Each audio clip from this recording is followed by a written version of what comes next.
Hello guys! Magandang araw! Today's video ay ihahatid namin yung stepson ko doon sa in-laws ko. Kasi magbabakasyon siya doon ng 1 week before the class start again. And while we are going there, so sabi ko, Filipino song naman ang aming road trip music.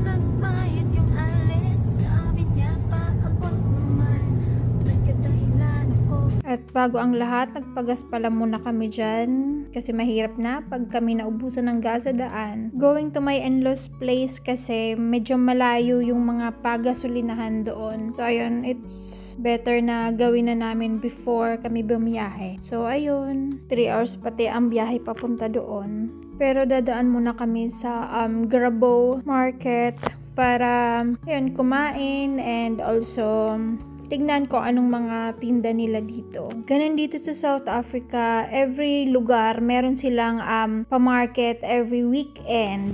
May tinda silang mga pagkain, mga anything, mga anik-anik, ganun. Pwede kang uminom ng beer, ng wine. Ayun, chill ba? Ganun dito every weekend. Mga pampagpag ba sa mga stress na nangyari sa kanila during the weekdays. At ito namang stepson ko, sabi daw, itong kulay yellow na flower dito ay edible, nakakain siya. So, ayun, tinikman ko siya, pero mukhang okay lang, medyo maasim. Ganon. Pero sabi nila mayaman daw to sa vitamin C. Di ko alam kung chinachares-chares lang ako ng mag-amang to. Nung una akala ko canola flowers, pero iba pala yung canola flowers.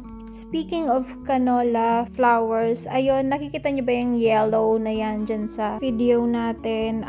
Yan yung canola flowers na ginagawang canola oil. Every winter sila tinatanim. So, ayun, kaya makikita nyo ang ganda ng tanawin kasi more green, tapos yellow, ganon. Hindi na siya mukhang dry. And tuwing winter mo lang din makikita yung mga tupa na pakalat-kalat dyan. Kaya ang gandang tingnan. So, andito na kami sa village. Ang ganda dito sa village. Alam mo yung tahimik, ganun. Malayo sa ingay ng city. Tapos tanaw na tanaw mo lang yung bundok, ganun. Nakaka-relax. Next time, itutour ko kayo dito sa Greyton. So, but for now, thank you for watching.